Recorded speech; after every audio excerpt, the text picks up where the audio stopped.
नमस्कार, हल्ला बोल में आपका स्वागत है। आपके साथ मैं हूं अंजना ओम कश्यप। भारत समेत दुनिया के देशों पर ट्रंप टैरिफ की चुनौतियों के बीच ब्रिक्स देशों का तालमेल बढ़ गया है। ब्राजील के राष्ट्रपति लुला डी सिल्वा की आज चीन के राष्ट्रपति शी जिनपिंग से लंबी बातचीत हुई है। अब ये बातचीत हम आपको क्यों बता रहे हैं, क्योंकि ये ब्रिक्स देश आपस में चर्चा कर रहे हैं। अगर आप देखिएगा तो पिछले कुछ दिनों में ब्रिक्स के तमाम राष्ट्राध्यक्षों ने आपस में बातचीत की है। इससे पहले ब्राजील के राष्ट्रपति लुला डी सिल्वा ने प्रधानमंत्री नरेंद्र मोदी से फोन पर बात की थी।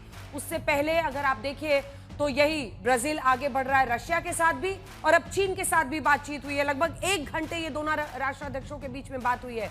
ब्रिक्स देशों के नेता टैरिफ मनमानी के बाद से एक दूसरे के संपर्क में है। खासकर भारत पर ट्रंप के फैसले के बाद, ब्राजील पर ट्रंप के फैसले के बाद से बहुत तेजी आई है ब्रिक्स के आपस के रिश्तों में। 7 अगस्त से भारत पर 25% टैरिफ की नई दरें लागू हो गई हैं, जबकि 6 अगस्त को घोषित अतिरिक्त 25% मिलाकर 50% टैरिफ 27 अगस्त से लागू होगा। लेकिन 7 अगस्त की तारीख बहुत अहम है। 7 अगस्त को ब्राजील के राष्ट्रपति लुला डी सिल्वा ने प्रधानमंत्री नरेंद्र मोदी से फोन पर बातचीत की थी। उसके बाद से देखिए 7 अगस्त को ही दक्षिण अफ्रीका के राष्ट्रपति सिरिल रामाफोसा की रूस के राष्ट्रपति, रशिया के राष्ट्रपति व्लादिमीर पुतिन से बात हुई। 8 अगस्त को प्रधानमंत्री मोदी की राष्ट्रपति व्लादिमीर पुतिन से बात हुई। 8 अगस्त को ही राष्ट्रपति शी जिनपिंग की राष्ट्रपति पुतिन से बात हुई। 9 अगस्त को राष्ट्रपति लुला डी सिल्वा ने राष्ट्रपति पुतिन से बातचीत की, और आज जब राष्ट्रपति लुला डी सिल्वा की राष्ट्रपति जिनपिंग से बातचीत हुई है तो दोनों नेताओं ने ट्रंप टैरिफ के मद्देनजर ग्लोबल साउथ के देशों की आत्मनिर्भरता की अहमियत पर जोर दिया है। हम आपको बताते हैं कि ग्लोबल साउथ है क्या। देखिए, ये वो तमाम देश हैं जो आप देख रहे हैं, दक्षिणी हिस्से में पड़ते हैं पूरे विश्व के, जिनमें आप साउथ अमेरिका हो, अफ्रीका हो, एशिया हो, ये सारे देश उसमें आते हैं। ग्लोबल साउथ एक बेहद अहम है। North America, south America, Europe, Asia, Africa, Australia की एक ग्लोबल साउथ की अर्थव्यवस्था ही असल मायने में दुनिया का ग्रोथ इंजन है। लेकिन ट्रंप का टैरिफ ग्लोबल साउथ को टारगेट कर रहा है। लेकिन हैरानी की बात यह है कि कर्ज लेकर जी रहा इसी ग्लोबल साउथ का देश पाकिस्तान अपने आतंकवाद को छिपाने के लिए ट्रंप के टैरिफ के साथ खड़ा है। टैरिफ पर आसिम मुनीर के अपने पाले में आने के बाद से ट्रंप ने जहां मुनीर को न सिर्फ परमाणु धमकी की छूट दी, क्योंकि मुनीर ने कहां से परमाणु धमकी दी है, खुलेआम न सिर्फ भारत को बल्कि आधी दुनिया को, अमेरिका की धरती से दी है, वहीं बलूचिस्तान के तेल पर ट्रंप की नजर लगातार है। इसीलिए आज हल्ला बोल का सवाल है कि क्या ब्रिक्स का मजबूत जोड़ ट्रंप मुनीर के गठजोड़ का तोड़ है। पहले ये रिपोर्ट देखिए, फिर चर्चा की शुरुआत करेंगे। गौरव भाटिया बीजेपी से होंगे, अभय दुबे कांग्रेस पार्टी से, आशुतोष हमारे साथ राजनीतिक विश्लेषक के तौर पर, और संगीत रागी राजनीतिक विश्लेषक के तौर पर जुड़ेंगे, और वारिस पठान पक्ष रखेंगे MIM का। लेकिन पहले ये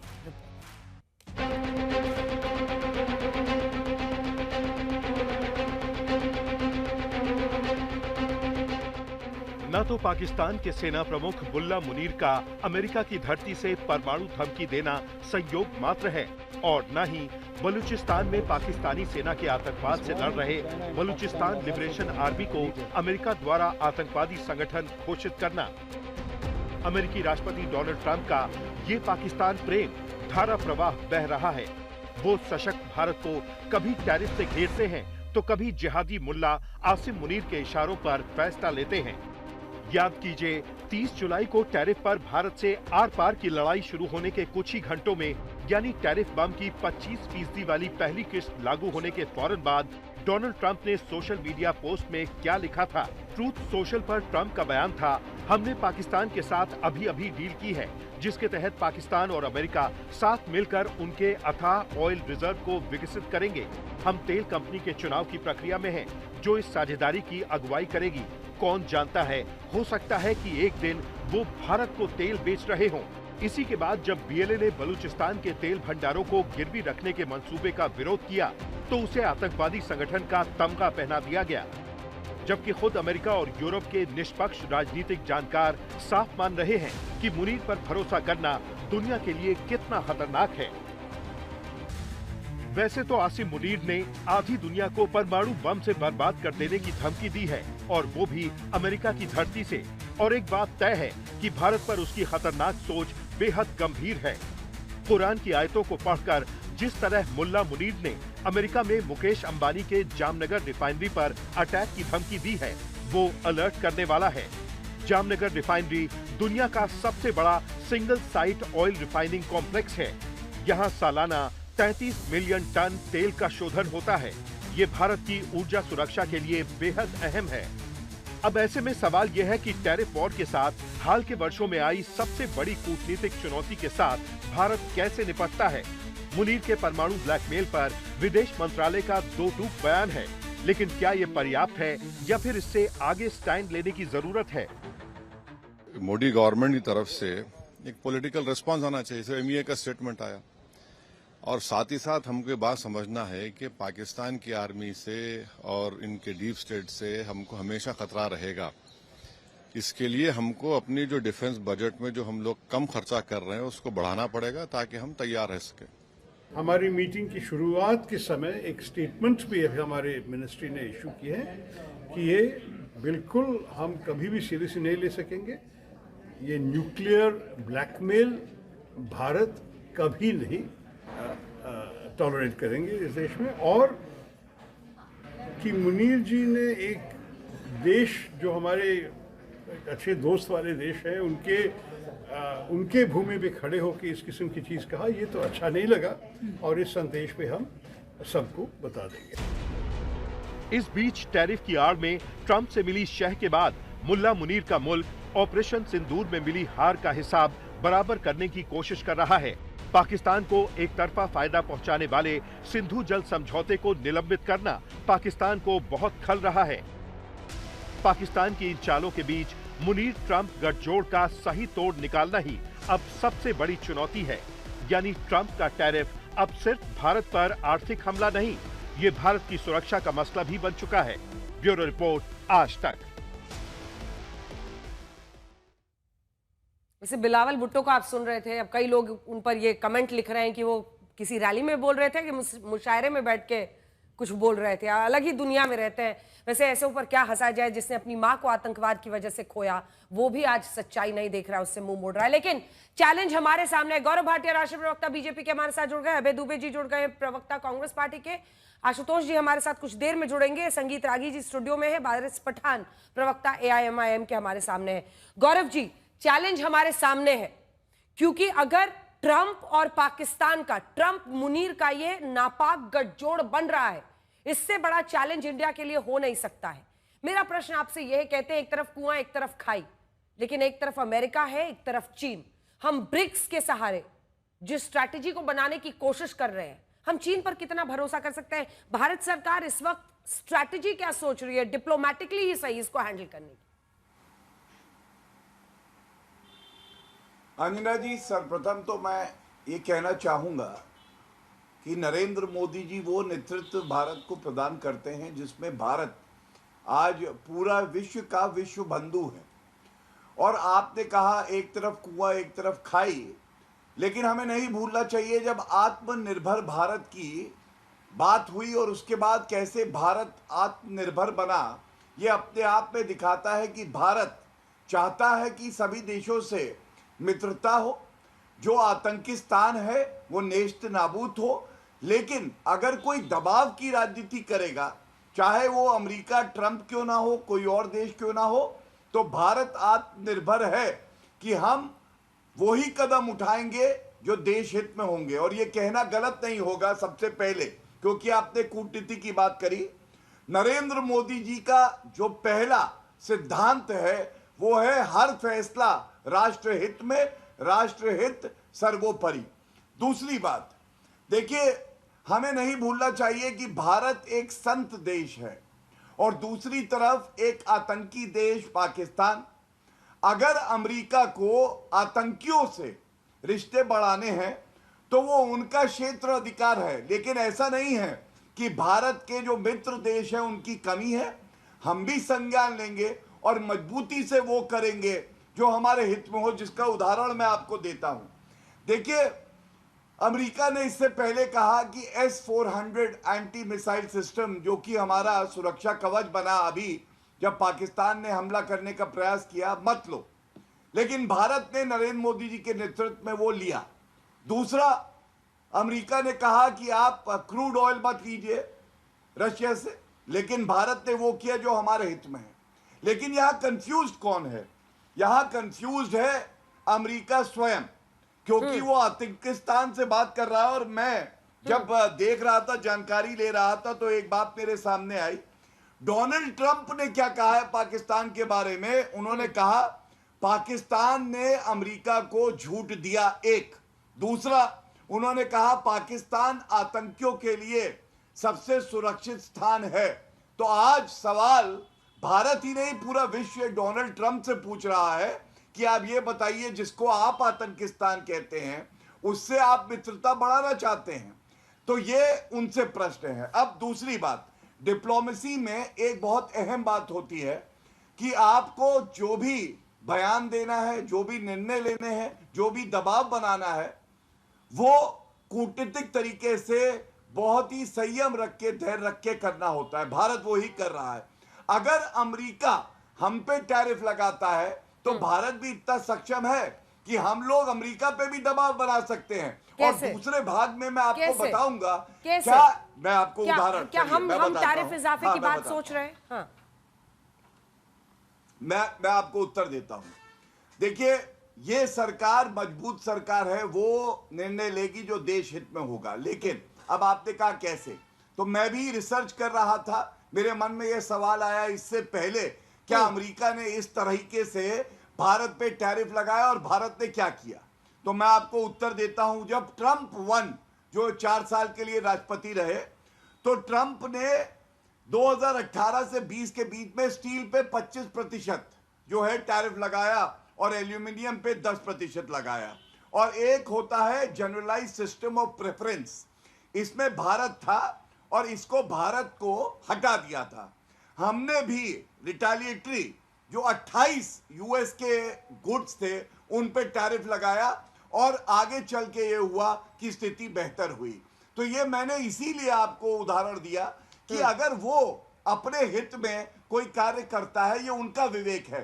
भारत आज सक्षम है, हम लोग वो निर्णय लेंगे जो हमारे हित में है। और आप भी जान लीजिए, कोई ऐसा नहीं है कि बाकी देश है वो हमारे साथ जो है ट्रेड नहीं करना चाहेंगे। भारत 4th लार्जेस्ट इकोनॉमी है, फास्टेस्ट ग्रोइंग लार्जर इकोनॉमी में से एक है। क्यों नहीं कोई देश चाहेगा हमारे साथ वो जो है ट्रेड करे? इसलिए हमारा भविष्य सुरक्षित भी है, मजबूत भी है। अमेरिका को देखना है आतंकिस्तान के साथ रह के उनका भविष्य क्या होगा। ठीक है, अभय दुबे जी, ब्रिक्स का मजबूत जोड़ जो है, इसमें एक क्लियर शिफ्ट दिखता है, क्योंकि हम बीते दिनों का दिखा रहे हैं कि कौन कौन सा राष्ट्राध्यक्ष ब्रिक्स देशों का आपस में बातचीत कर रहा है। अब ऐसे में अगर सरकार कह रही है कि चाहे वो मोबाइल हो, चाहे इलेक्ट्रॉनिक्स हो, फार्मा हो, इन पर तो एक्स्ट्रा टैक्स लगा नहीं है, जितने पे लगा है उसके लिए हम अपना अलग अलग जगहों पर देख रहे हैं। और लोकसभा में अभी अभी ही टैरिफ पर जानकारी दी है। किसान, एमएसएमई उद्योगों का हित हमारी प्राथमिकता है। इसकी वजह से अगर हम ब्रिक्स की तरफ देख रहे हैं, तो क्या आपको नहीं लगता है कि एक सेफ मूव है अभी के लिए? कम से कम एक दबाव हमें भी बनाना होगा, ग्लोबल साउथ का जोर हमें भी दिखाना होगा। अंजना जी, आपने बिल्कुल ठीक कहा और मैं अपने साथी दोस्त की इस बात से सहमत हूं कि भारत बहुत मजबूत देश है, मगर उसका वर्तमान नेतृत्व बहुत ही कमजोर है। जब अंजना ओम कश्यप जी ब्रिक्स पर चर्चा कर रही हैं, तब एलेक्सी ओवरचुक जो रूस के उप प्रधानमंत्री हैं, वो बयान देते हैं कि हाँ, पाकिस्तान ने ब्रिक्स नेशन की स्थायी सदस्यता के लिए आवेदन किया है और हम प्रफुल्लित होकर कहते हैं कि हम उसका भरपूर समर्थन करेंगे। तो चीन और रशिया पाकिस्तान की ब्रिक्स में स्थायी सदस्यता की पैरवी कर रहे हैं। इन परिस्थितियों के बावजूद कितनी दुर्भाग्यपूर्ण बात है। आपने बिल्कुल ठीक कहा कि खासकर साउथ एशिया में जियोपॉलिटिक्स पूरी शिफ्ट हो गई। चाइना के राइज से अमेरिका चिंतित हुआ और पूरी की पूरी जियोपॉलिटिक्स वो शिफ्ट हुई ग्लोबल साउथ। लेकिन भारत कहां है? प्रधानमंत्री नरेंद्र मोदी जी की जियोपॉलिटिक्स क्या है? उन्होंने साउथ एशिया को छोड़कर यह नेतृत्व भाग गया। सार्क नेशन जो हमारी बुनियाद थी, जो हमारा बेसिस था, उसकी 2016 के बाद हमने कोई मीटिंग अटेंड नहीं की, उसको डस्टबिन में डाल दिया। और ब्रिक्स का मैंने उदाहरण दिया। आज चीन का 152 देशों के साथ रोड और बेल्ट इनिशिएटिव है, 31% मैन्युफैक्चरिंग उसका है। तो हमको अमेरिका ने क्या कहा कि चूंकि चीन का ट्रेड आपके इंडियन ओशन की तरफ से जाता है $3 ट्रिलियन का, तो आप नेट सिक्योरिटी प्रोवाइडर बन जाइए। हम क्वाड में शामिल हो गए। वहां रशिया और चीन का जो अलाइनमेंट था, आहिस्ता आहिस्ता हम किसी भी अलाइनमेंट के साथ नहीं आए। दुर्भाग्यपूर्ण बात यह है 193 देश हैं, एक ने भी पाकिस्तान के खिलाफ किसी ने खुलकर तो दूर वक्तव्य तक नहीं दिया इस आतंकवाद की घटना में। अब उसके उल्टा अमेरिका का समर्थन उसको हासिल हो गया। आज जो ये आप बात कह रही थी आसिफ मुनीर का बयान, अभी हमारे थल सेना अध्यक्ष ने कहा है और मैंने आपके पिछले प्रोग्राम में ये बात कही थी कि युद्ध जल्दी होगा। दूसरा, और इलेक्ट्रॉनिक वॉरफेयर की कमजोरियां जो हमारी अभी सामने आई है उसको दुरुस्त करें। हमारे जितनी रिफाइनरीज हैं, हमारे जितने स्ट्रेटेजिक एरिया हैं, उनकी सेफ्टी के लिए अभी से सरकार को काम करना पड़ेगा।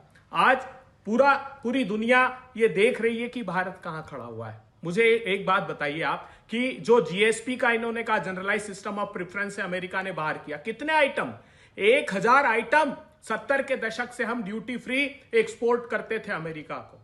जब प्रधानमंत्री जी ट्रंप से गले मिले उसके एक दिन पहले उन्होंने प्रेस कॉन्फ्रेंस ली सरकार ने ट्रंप की। ठीक है।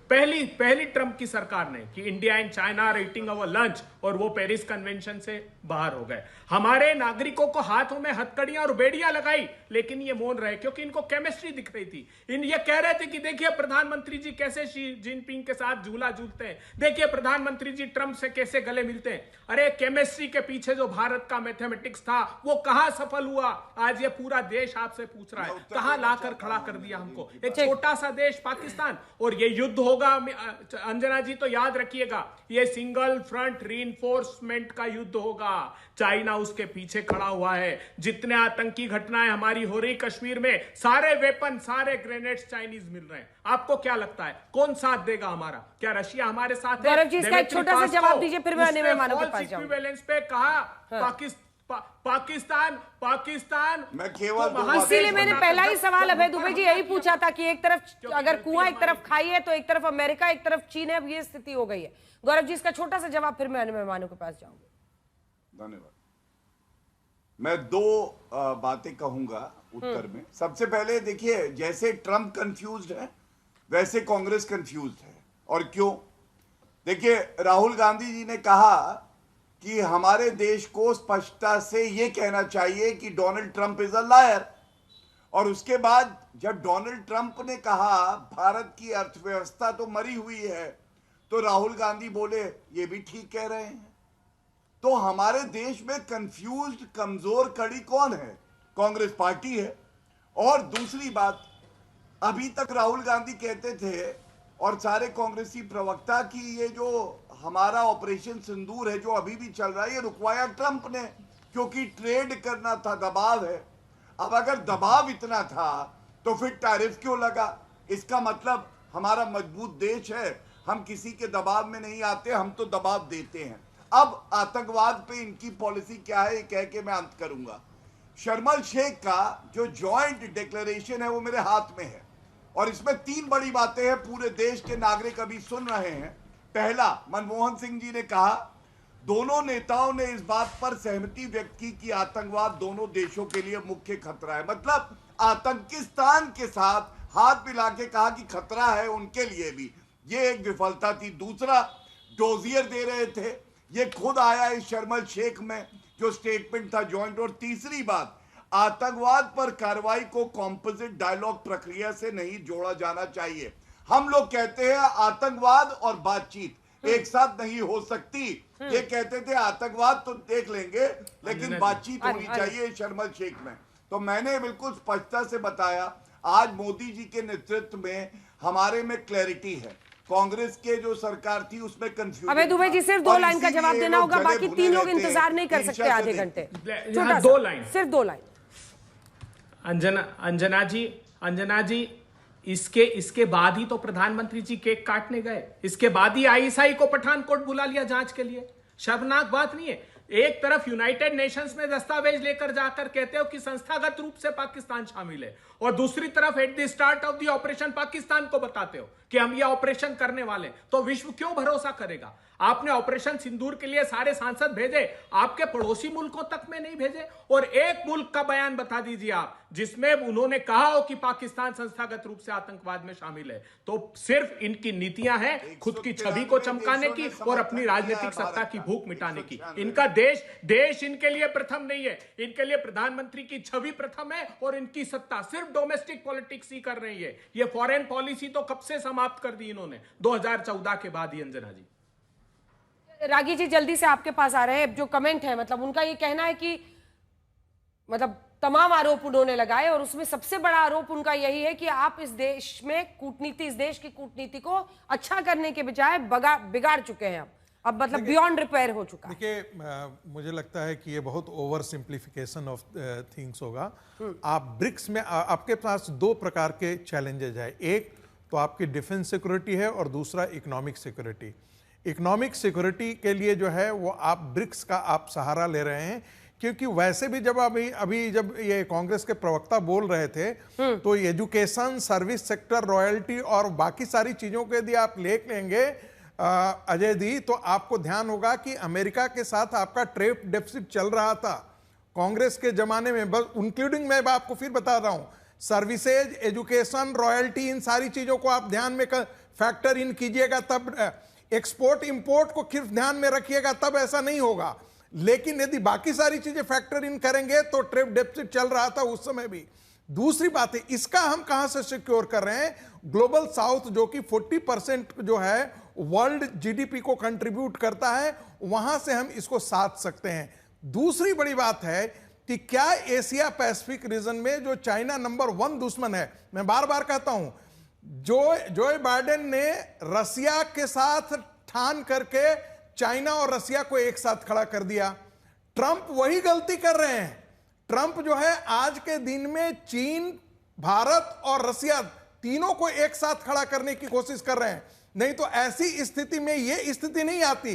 पाकिस्तान उनको कम से कम एशिया पैसिफिक रीजन में, क्या कह रहे हैं? मैं कह रहा हूं कि एशिया पैसिफिक रीजन में इंडिया से बेहतर उनको कोई रणनीतिक साझेदार नहीं हो सकता है। और इस पर भारत और अमेरिका को दोनों काम करने की और साथ आने की मजबूरी है।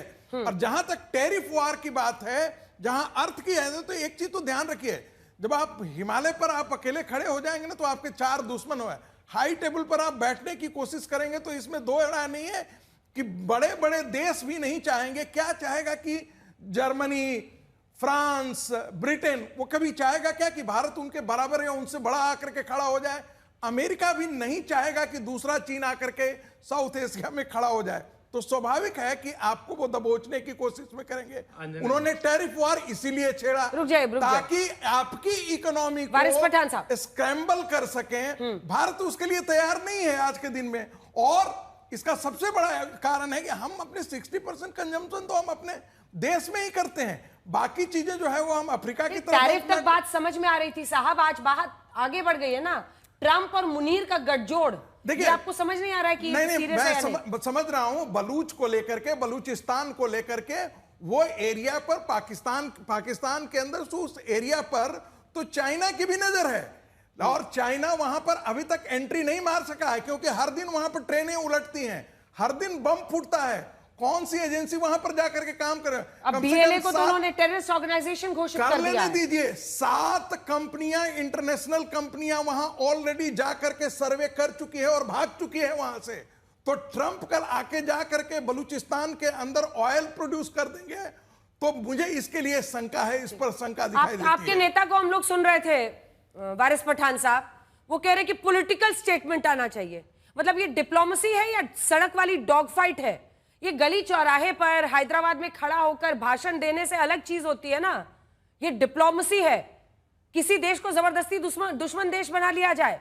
डिप्लोमेसी में हर देश अपने अपने तरीके से अपने कंट्री को लेकर और प्रोटेक्शनिज्म की तरफ बढ़ता चला जा रहा है। ऐसे में सबको सोच समझ के कदम उठाना है कि बस माइक लिया और हैदराबाद की गली में खड़े हो गए, शुरू कर दिया गाली देना। हाँ, ये अंजना जी, ये मेरे भारत देश के नेशनल सिक्योरिटी का सवाल है। ये बहुत गंभीर विषय है। आप देखिए, इस विषय के अंदर भारत का जो यूएसए स्ट्रेटेजिक पार्टनर है, उस यूएसए की धरती के ऊपर टाम्पा फ्लोरिडा के अंदर बैठ के पाकिस्तान, जो भारत का सबसे बड़ा दुश्मन है आज की तारीख में, वो बैठ के भारत को धमकी दे रहा है क्या ये कंडेमनेबल नहीं है? न्यूक्लियर थ्रेट दे रहा है, हमारे जो आर्थिक इंफ्रास्ट्रक्चर है उसको उड़ाने की बात कर रहा है, जामनगर रिफाइनरी के ऊपर अटैक करने की बात कर रहा है। तो क्या भारत को खाली MEA के जरिए से एक स्टेटमेंट जारी कर देना चाहिए, या मोदी को, अमेरिका को बोलना चाहिए कि तुम्हारी धरती से इस तरह का इंसान हमको धमका रहा है? क्या ये इंटरनेशनल लेवल का मुद्दा नहीं हो जाता है? क्या हमको खामोश रहना चाहिए? बात नंबर 2, बार बार पाकिस्तान बोला जा रहा है कि अब हम यहां अटैक करेंगे, वहां अटैक करेंगे, हमारी तैयारी क्या है? हमको डिफेंस का बजट बढ़ाना है। तो ये कौन सा हैदराबाद की गली में रह के खड़े रह के बोल दिया? उन्होंने तो सबसे समझदारी की बात उन्होंने ये की कि हमको रेडी रहना चाहिए, क्योंकि भारत के हमारी भी मिलिट्री ने कहा कि वॉर हो सकता है, युद्ध हो सकता है, तो हमारी तैयारी क्या है? हमको भी तैयार रहना पड़ेगा, और तैयारी के लिए डिफेंस का बजट बढ़ाना पड़ेगा, तब जाके भारत सक्षम होगा उसको उड़ाने के लिए। और जब सीज फायर की बात है, डोनाल्ड ट्रंप तो दोस्त है ना मोदी जी के, उन्होंने तो कहा कि मैंने सीज फायर करा दिया, 30 मरतबा बोल दिया हो, लेकिन यहां से वो 56 इंच दिख रही है ना, हमको लाल आंख दिख रही है, तो इसको आप क्या कहेंगे? अरे डिप्लोमेटिकली भारत जाए, हम ये नहीं बोलते। देखिए इस विषय में पूरा एक भारतीय सरकार, आप जो ये गैर जिम्मेदाराना बातें कर रहे हैं ना, उसके लिए आपको वाकई बहुत दिन से आप कर रहे हैं, माफी मांगनी चाहिए। क्योंकि या तो ट्रेड डील की धमकी की वजह से डर के अमेरिका से ये सीज फायर कर लिया है ना, और अगर नहीं किया तो फिर आप कम से कम माफी तो मांगिए, क्योंकि ट्रेड डील तो हुई नहीं है, ना उसके दबाव में आए हैं, ना 50% ये टैरिफ वो लगाता। ये बड़ी खबर इस वक्त आ रही है, आपको बता दें IB NDRF संसद सुरक्षा पर उच्च स्तरीय बैठक इस वक्त चल रही है। IB NDRF CISF और NSG के DG इस बैठक में शामिल हैं, गृह सचिव भी इस बैठक में शामिल है, तो इसकी गंभीरता आप समझ सकते हैं। संसद में ये उच्च स्तरीय बैठक इस वक्त चल रही है, और संसद में शीर्ष सुरक्षा अफसर जो है उनकी ये बैठक चल रही है। आने वाले वक्त में कई अर्धसैनिक बलों के DG संसद में इस वक्त पहुंचे हैं, उनकी बैठक चल रही है। आने वाले वक्त में तमाम जो एहतियाती कदम उठाने हैं, और पाकिस्तान जिस तरह की मानसिकता दिखा रहा है, इन सब के मद्देनजर और देश के अंदर भी जो सुरक्षा इंतजाम है उसको लेकर ये चर्चा हो रही है। अरे एक वारिस साहब, 2 नाव से आप पैर हटाइए, किसी एक नाव पे सवार होइए। या तो हम डर गए, हमने उसके दबाव में सीज फायर कर लिया, या फिर हम नहीं डरे, इस वजह से 50% वो टैरिफ लगा रहा है, हमने उसकी बात नहीं मानी। देखिए, भारत ना कभी डरा है ना कभी ज्ञान मत दीजिए सर, भारत ज्ञान मत दीजिए। चुकाने की ताकत रखता है भारत, आपको ज्ञान देना पड़ेगा। अगर आप हम पे इल्जाम लगाएंगे तो आप ज्ञान लेने के लिए भी तैयार रहिए। अंजना जी, भारत की बात है, स्टैंड सिंपल है, हम सब भारत के साथ करें, लेकिन वहां पर बैठ के अगर कोई इस तरह की धमकी देगा तो बर्दाश्त नहीं होगा। ये वही वसीम मुनीर, आप इसको हल्के में क्यों ले रहे हो? इनका एक बयान था, अप्रैल की 16 तारीख को इन्हें भड़काऊ भाषण दिया था, उसके बाद पहलगाम हुआ, पहलगाम में हमारे बेगुनाह बेकसूर पर्यटकों को मार दिया गया है ना, उनका कत्लेआम कर दिया गया बीवी बच्चों का धर्म जाति के नाम पर। अब उसको अपन कंडेम नहीं कराएंगे, अगर इंटरनेशनल लेवल पे बात नहीं लेके जाएंगे तो हमारी फॉरेन पॉलिसी क्या है, फॉरेन स्ट्रेटेजी क्या है हमारी? तो भारत को खाली MEA के जरिए से स्टेटमेंट देने से काम नहीं चलेगा ना अंजनी, जिसमें तो एक्शन लेना पड़ेगा। हमारा यही मानना है, अगर ट्रंप ने 50% टैरिफ बढ़ा दिया है और आप अगर बोल रहे हो कि अच्छा किया, उससे फायदा होगा, अगर किसी को लग रहा है फायदा होगा तो 50 नहीं 200% बढ़ा दे। लेकिन मैं तो कुछ इकोनॉमिस्ट को मिलाऊं, मेरे भी दोस्त है, मेरे को उन्होंने समझाया, वारिस भाई 50% से नुकसान क्या? मैंने उनको पूछा कि कुछ एंकर का एक बोलना है कि फायदा होगा भारत को। अरे जब यहाँ का गुड्स अमेरिका के अंदर महंगा बिकेगा अंजना जी, तो भारत के अंदर वो गुड बनेगा नहीं, मैन्युफैक्चर कम हो जाएगा, वहां लोग खरीदेंगे नहीं तो, और मैन्युफैक्चर कम होगा, अनएम्प्लॉयमेंट बढ़ जाएगा। अरे काफी सारी चीजें जो इकोनॉमिस्ट आपको बताएंगे, लेकिन मैं तो कुछ जो उनको सीखता हूं आपके सामने लाके रख रहा हूं। मगर फिलहाल भारत को जो खतरा है, भारत को तैयार रहने की बहुत जरूरत है, हमको हमारा डिफेंस का बजट बढ़ाने की जरूरत है, हमको पूरी तरह सक्षम रहना चाहिए। और ये असीम मुनीर जो एक जोकर, जिसको अक्कल नहीं है, कुछ नहीं, उसको मुश्किल देगा। तो वाणिज्य राज्य मंत्री जितिन प्रसाद का लिखित बयान आया है सामने, जिसमें किसानों का हित सर्वोच्च बताया गया है, जिसकी वजह से दवाइयों पर अतिरिक्त टैरिफ नहीं है, ये भी जानकारी दी गई है। हम लगातार आपको बता रहे हैं 55% निर्यात पर रेसिप्रोकल टैरिफ, ये बड़ी खबर इस वक्त की हम आपको बता रहे हैं। टैरिफ पर 5 राउंड की बातचीत हुई है, और भारत के निर्यात पर जो टैरिफ लगा है वो जानकारी वो दे रहे हैं। किसानों का हित सर्वोच्च है, जिसकी वजह से ये ट्रेड डील नहीं हुई है। जल्दी से 2 लाइन में अपनी बात पूरी कीजिए, फिर मैं आशुतोष जी के पास जाऊंगी। देखिए, इस टैरिफ लगने के 3-4 आयाम है जिस पर चर्चा हो रही है। जो भी आपके ये दोस्त साथी है ना, उनको भी आप समझा दीजिएगा। 3 बातें हैं। एक तो भारत के प्रोडक्ट्स महंगे होंगे तो अमेरिका के में लोगों के लिए दिक्कत आएगी, महंगाई बढ़ेगी। दूसरा, भारत अगर अपना फोकस अन्य बाजारों पर करता है और आत्मनिर्भर स्वदेशी पर देश में जोर देता है, इसी के साथ साथ प्रोडक्शन पर, मैन्युफैक्चरिंग पर जोर देता है, तो भारत के लिए आने वाले वक्त में बेहतर तैयारी होगी। तीसरी तरफ हमें आशुतोष जी आने वाले वक्त में हर चीज के लिए तैयार रहना है, लेकिन ब्रिक्स पर हम कितना भरोसा कर सकते हैं, क्योंकि आज यही वो सवाल है। हालांकि अभय दुबे जी का एक फैक्ट चेक मैं कर दूं, क्योंकि उन्होंने कहा था कि आज जब अंजना ओम कश्यप एंकरिंग कर रही है तब रशिया के डेप्यूटी प्राइम मिनिस्टर कह रहे हैं पाकिस्तान को शामिल करें, तो आप वो 1 साल पुरानी खबर आज बता रहे हैं अभय दुबे जी, क्योंकि मैंने जो अपनी रिसर्च टीम से मंगाया है उनके मुताबिक Russia deputy prime minister Alexei Overchuk made 2 significant announcements in his Pakistan visit, और उनका वो पाकिस्तान विजिट 20 सितंबर 2024 को हुआ था। ये जियोपॉलिटिकल चेंजेस के तब उन्होंने कहा था कि पाकिस्तान को ब्रिक्स में शामिल कीजिए, लेकिन ये आर्टिकुलेशन का तरीका है। चीन ने भी उसके बाद बयान जारी किया है, और आज भी रशिया और चीन दोनों उसका सपोर्ट कर रहे हैं, उसकी परमानेंट मेंबरशिप के लिए। मुझे लगा आपने कहा कि आज है सवाल। आशुतोष जी, चाइना पर हम कितना भरोसा कर सकते हैं?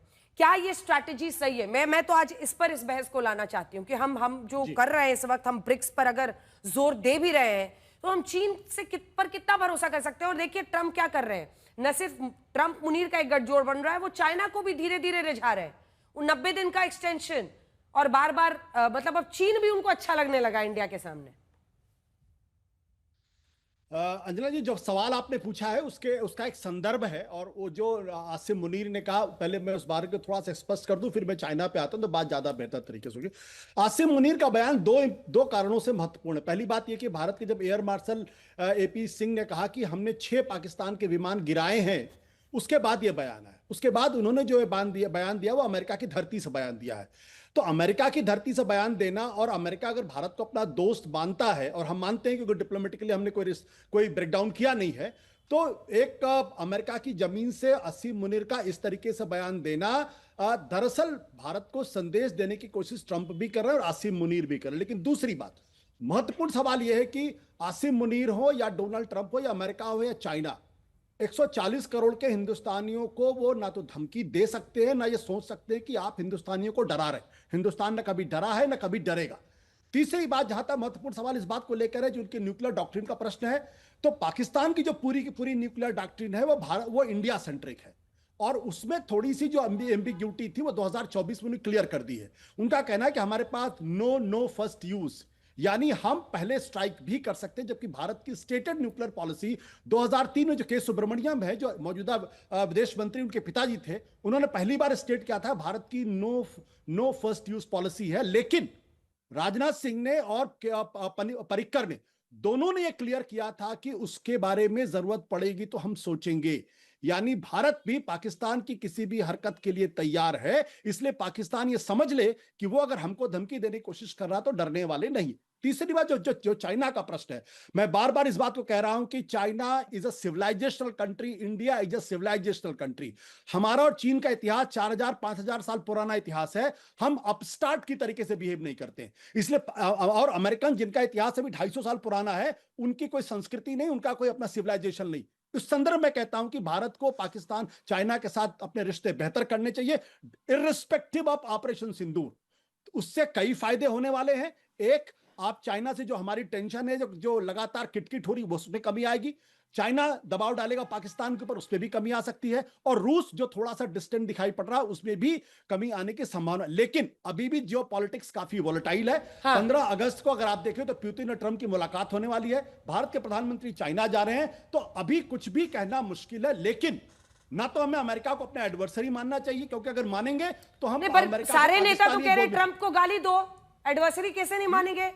राहुल जी भी कहते हैं कि गाली दो ट्रंप को खड़ा होके, और ओवैसी साहब भी कहते हैं कि पॉलिटिकल स्टेटमेंट दीजिए ट्रंप के खिलाफ। एक बात समझिए, ये सही है बाजी भाई, पॉलिटिकल पार्टीज क्या बयान देती है उससे मुझे फर्क नहीं पड़ता। अरे देश के अंदर की पॉलिटिक्स तो तय होती है ना, सरकार के साथ खड़े होना है या अलग होना है इस मुद्दे पर। जब भारत की विदेश नीति का प्रश्न आएगा, जब पाकिस्तान के सामने खड़े होने का प्रश्न आएगा, जब अमेरिका चीन के सामने खड़ा होने का प्रश्न आएगा, तो 140 करोड़ भारतीय नरेंद्र मोदी के पीछे खड़ा होगा, इसमें कोई दो राय नहीं। अगर इसमें कोई पॉलिटिक्स होती है, खड़े होने में ट्रंप को गाली देना शामिल है या ट्रंप को गाली देना शामिल नहीं है? ट्रंप को गाली, देखिए ट्रंप को गाली देने का नहीं कहा, ट्रंप को अच्छा, किसी राष्ट्राध्यक्ष को लायर बोलना गाली नहीं है तो क्या है, शोभा है? कैसी बात करते हैं? Please wait. और ट्रंप को गाली देने का प्रश्न नहीं है, लेकिन अगर दुनिया का कोई भी देश, कोई भी राष्ट्रपति भारत का और 140 करोड़ भारतीयों का अपमान करता है तो उसको जवाब दिया जाना चाहिए और उसी भाषा में जवाब दिया जाना चाहिए। अभी आपने कहा अमेरिका को दुश्मन देश नहीं मानना चाहिए। जवाब देना और दुश्मन मानना ये दो अलग अलग चीजें हैं। एमईए का जवाब काफी नहीं है, ट्रंप से लायर बोलना होगा। नहीं, जवाब देना और जवाब देना और कैसे जवाब देना, ये भारत की विदेश नीति के लोग, समझदार लोगों जानते कैसे जवाब देना, तो वो उनका काम है जवाब देना। लेकिन अगर 30 से 32 बार अगर अमेरिका के राष्ट्रपति इस तरीके से भारतीयों का अपमान करते हैं तो प्रधानमंत्री के स्तर पर उनको जवाब दिया जाना चाहिए इन एज मेनी वर्ड्स। तो क्या प्रधानमंत्री ने संसद के पटल पर जवाब नहीं दिया कि हमारा अमेरिका के राष्ट्रपति से कोई बातचीत नहीं हुई? इससे बड़ा क्या तमाचा हो सकता है कि प्रधानमंत्री कह रहे हैं कि हमने तो ट्रंप से बात ही नहीं की है। तो पूरी दुनिया में ट्रंप को झूठा साबित तो भारत की संसद में किया गया, इससे बड़ा क्या जवाब हो सकता है? देखिए संगीत राजगी जी जुमलेबाजी में और राजनीतिक तौर पर, डिप्लोमेटिक तौर पर जुमलेबाजी है क्या? ये जुमलेबाजी है या डिप्लोमेसी की सभ्य भाषा है? देखिए, आप क्या चाहते हैं कि ट्रंप की तरह भारत का प्रधानमंत्री भी सोशल मीडिया पे इस प्रकार की बातें करे? कोई भी प्रधानमंत्री सोशल मीडिया, आपने दुनिया के किस प्रधानमंत्री को देखा है? श्री जिनपिंग को देखा है क्या कि सोशल मीडिया के थ्रू फॉरेन पॉलिसी को डिक्टेट कर रहे हैं? प्रधानमंत्री या राष्ट्राध्यक्ष ऐसा नहीं करता है, सिर्फ और सिर्फ ट्रंप करते हैं। आशुतोष जी, जब तक आप विवेक से बात कर रहे थे, माफ कीजिएगा, लेकिन जब तक आप विवेक से बात कर रहे थे आपने खुद ही कहा कि अमेरिका को दुश्मन देश नहीं बनाना चाहिए। फिर अब जब सवाल आ गया कि पॉलिटिकल हाउंडिंग हो रही है कि कॉल ट्रंप अ लायर, तब आप कह रहे हैं कि पीएम को भी बोलना चाहिए। पीएम ने साफ कहा ना कि किसी तीसरे देश का हस्तक्षेप नहीं था। इससे ज्यादा क्या चाहते हैं? मतलब किसी को गाली दी जाए और खुलकर दुश्मनी बोल दी जाए कि हमारी उसने अप्रैल से लेकर के इतने मई के बीच में बात ही नहीं हुई है। Please let him answer. Ashutosh ji, मैं देखिए मैं डिप्लोमेसी को थोड़ा बहुत समझता हूं, मैं जानता हूं। जवाब देने का मतलब यह नहीं होता कि आप किसी को अपने एडवर्सरी बना रहे हैं। जवाब डिप्लोमेसी में देखिए, you have to negotiate from the position of strength, you can't negotiate from the position of weakness. और डिप्लोमेसी में आपको हमेशा अपनी पोजीशन ऑफ स्ट्रेंथ शो करनी पड़ेगी। भारत को शो करना पड़ेगा कि हम दब्बू देश नहीं है, हमें अगर आप कहेंगे तो हम उसका जवाब देंगे, लेकिन हम आपके साथ रिश्ते रखना चाहते हैं, आप भी हमारे साथ रिश्ते रखने की कोशिश करिए। अगर भारत का नुकसान होगा तो अमेरिका का भी नुकसान होगा। आप जो कह रहे हैं ना, इंडिया वही कर रहा है, वही कर रहा है इंडिया एग्जैक्टली वही कर रहा है। एमईए की तरफ से जिस तरह का स्टेटमेंट आया है ना, आईना दिखाते हुए, बताते हुए कि रशिया से वो क्या क्या खरीदते हैं, एक एक चीज बताई गई है, फैक्चुअली बात करता है ना इंडिया।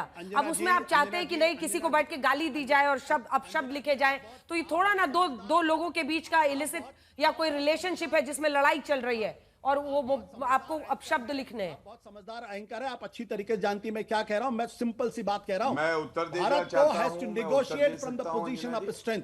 भारत ने ऑपरेशन सिंदूर के बाद अपनी पोजीशन कमजोर की है, इसीलिए दुनिया के देशों में आज की तारीख में भारत के साथ कोई खड़ा नहीं बस। गौरव जी जवाब दीजिए। गौरव जी जवाब, ये सच्चाई है, इसका एडमिट करना चाहिए। एक सच्चाई ये भी है कि हमने न्यूक्लियर देश पर हमला किया और किसी ने चू तक नहीं किया। पूरे विश्व में एक देश ने चू नहीं किया। हमारी सेना ने घुसकर लगातार अलग अलग जगहों पर उनके सैन्य ठिकानों पर हमला किया, उनके सैन्य ठिकानों पर भी हमला किया। देश मानने के लिए तैयार नहीं अंजना, कोई पाकिस्तान को आतंकवादी देश मानने के लिए तैयार नहीं है। यहां तक कि पाकिस्तान के सेना, जल्दी बोलिए गौरव जी, की जमीन से भारत को धमकी देने की इजाजत दी गई। गौरव जी जल्दी बोलिए, सुनिए, जल्दी बोलिए, की बात भी सुनिए। चलिए, नरेंद्र मोदी जी के नेतृत्व में भारत हमेशा बात करेगा तो पोजीशन ऑफ स्ट्रेंथ से ही करेगा, लेकिन यह घुटना झटक राजनीति नहीं है, कूटनीति कि आपने नी जर्क रिएक्शन लिया, जवाब दिया, गालियां दी, बुरा भला कहा। आप डिप्लोमेसी का डी अगर जानते होते तो ये ना कहते कि ये कहना चाहिए। अपने देश के प्रधानमंत्री पे, सरकार पे भरोसा रखिए, जो आवश्यकता होगी भारत हित में करने की, केवल बोलना नहीं, झटकना होगा तो झटक के भी दिखा देंगे, चाहे वो कोई भी देश हो। लेकिन रूलिंग पार्टी का प्रवक्ता होने के नाते मैं समझता हूं किसी चर्चा में भी किसी राष्ट्र अध्यक्ष के लिए अपशब्द कहना या इस तरह की चर्चा करना भारत के हित में नहीं हो सकता। दूसरी बात, नरेंद्र मोदी जी संसद के पटल पे बोल रहे थे। ये तथ्य आपसे कैसे छूट गया आशुतोष जी कि अमेरिका के उपराष्ट्रपति का फोन आया, उन्होंने कहा पाकिस्तान जो है भारत पे अटैक करेगा, और नरेंद्र मोदी जी ने जवाब दिया कि अगर वो गोली चलाएंगे तो हम बारूद गोला चलाएंगे। ये बात आपको नहीं याद रहेगी क्योंकि आपको अपनी राजनीति करनी है यहाँ पे ओछी घटिया। एआईएमआईएम को जवाब देना चाहता हूं। एआईएमआईएम के प्रवक्ता को यह भी नहीं पता है पिछले 11 साल में highest defence budget Narendra Modi ji की सरकार में इस साल आया है, लेकिन ये कह रहे बड़ा ही है। दूसरा, सबसे ज्यादा जो एक्सपोर्ट हुआ है डिफेंस का जो भारत में निर्मित है वो करीब 25,000 करोड़, ये 4 गुना ज्यादा है यूपीए के समय से। ये नरेंद्र मोदी जी के नेतृत्व में हुआ है। और एक बात और कहूंगा धैर्य की, जो मैंने करी, आप याद करिए मालदीव्स के प्रेसिडेंट मोइजो ये नवंबर 2023 में चुनाव लड़े, इंडिया आउट कैंपेन, यही सारे लोग ये तंज कसा, मोदी जी पे बुरी बात कही, लेकिन हमने वो किया जिससे उसके बाद प्रेसिडेंट मोइजू धैर्य दिखाया तो भारत भी आए और उन्होंने नरेंद्र मोदी जी को वहां गेस्ट ऑफ ऑनर बनाया और आज रिश्ते सुधर गए हैं। इसीलिए मैंने कहा घुटना झटक राजनीति और कूटनीति हानिकारक होती है, इनको शायद समझ में नहीं आता। ठीक, अभय जी जल्दी से उसके बाद से मुझे जाना है आशुतोष जी के पास। अंजना जी, सही समय पर जवाब भारत को देना चाहिए। हमारे पास बैकबोन है और ये हमेशा से हम करते रहे। जहां तक बात चाइना की रही तो हमको सतर्कता बरतनी चाहिए। चीन का पूरे विश्व का 31% मैन्युफैक्चरिंग है। चीन के साथ 152 देशों ने रोड बेल्ट इनिशिएटिव में पार्टिसिपेट किया है। आसियान जो अमेरिका ने बनाया था, उस आसियान पर एफटीए 2000 से फ्री ट्रेड एग्रीमेंट चाइना ने किया है। और कोरिया और जापान जैसे देश ट्रायंगुलर रिलेशन रख रहे हैं, अमेरिका से भी रखते हैं और चीन से भी रख रहे हैं। आज आप जो अफ्रीकी देश हैं सारे 52-53 देश, वो भी चाइना की तरफ इंक्लाइंड है। तो हमको ये सेफ्टी मेजर्स रखने चाहिए चाइना के रिलेशन के साथ, नो डाउट, लेकिन हमारे हितों के साथ। $100 बिलियन से अधिक का इंपोर्ट हमने करके हमारा एमएसएमई पूरा स्पॉइल कर लिया है चाइना के साथ। तो हमको एक स्ट्रेटेजिक अच्छे रिलेशन इन सब पड़ोस के देशों के साथ रखने चाहिए। जो हम छोड़कर भाग गए सार्क और साउथ एशिया, हमको वापस उस पर कदम जमाने चाहिए, क्योंकि कंटेन कर लिया है चाइना ने भूटान को, नेपाल को, अफगानिस्तान को, श्रीलंका को, पाकिस्तान को, इन सब देशों को, और हमको आइसोलेट कर दिया। उपराष्ट्रपति अमेरिका के जिनके बारे में ऑन रिकॉर्ड पार्लियामेंट में कहा गया कि उन्होंने फोन किया था कि पाकिस्तान बड़ा कुछ अटैक करेगा तो भारत की तरफ से प्रधानमंत्री नरेंद्र मोदी ने कहा कि छोटा अटैक करेगा हम बड़ा करेंगे, गोली का जवाब गोले से देंगे। ये बात क्यों कन्वीनियंटली आप लोग भुला देते हैं? आपका सवाल मुझसे है? हाँ जी, आपने हाथ उठाया था, जल्दी बोले। नहीं, मैं तो एक ही बात कहूंगा कि अभी डिफेंस बजट की बात की जा रही है। 2007 के बाद से भारत के डिफेंस बजट का जो कंट्रीब्यूशन, जो एलोकेशन है, लोवेस्ट 1.89%। इसके पहले वाले साल में 1.92% था। और मनमोहन सिंह के जमाने से लेकर 2017 तक भारत का जो डिफेंस में जो डिफेंस में था, नहीं, अब मैंने आप बीच में नहीं टोका प्लीज, वो 2.5 से कम कभी नहीं था। 1.89% ऑफ द जीडीपी समझ में नहीं आ रहा है क्या? 1.89% ऑफ द जीडीपी समझ में नहीं आया? 17 साल का लोवेस्ट है, 17 साल का लोवेस्ट है। आपको नहीं समझ, अगर आप गूगल नहीं कर सकते तो मैं आपकी मदद नहीं कर सकता हूं। भारत का पिछले 17 साल की सरकार ने किया था lowest defence budget, lowest in India. कौन सा डिफेंस बजट लोवेस्ट की सरकार का समय? कौन सा मनमोहन सिंह की लोवेस्ट है 1.89%। I challenge you. अरे एब्सोल्यूट नंबर में कहा जा रहा है, राजनीति कीजिए। एक सेकंड। एब्सोल्यूट नंबर में बात हो रही है, एब्सोल्यूट नंबर में आशुतोष जी, एब्सोल्यूट नंबर में बात हो रही है। उनका कहना है एब्सोल्यूट नंबर में ज्यादा, लेकिन मेरे सवाल का तो जवाब दीजिए। आपसे पूछा जाए, कुछ आवाज नहीं जा रही है क्या? मैंने जेडी वैंस पर सवाल पूछा, आपने जवाब ही नहीं दिया। सुन लीजिए। आपकी जो स्टैंडिंग कमेटी, जो फाइनेंस कमीशन है, उसने कहा कि भारत का नॉन कोलैप्सेबल बजट होना चाहिए अलग से। आपका सवाल शायद उन तक पहुंच ही नहीं रहा था। देश दुनिया की बाकी खबरों के लिए देखते रहिए आज।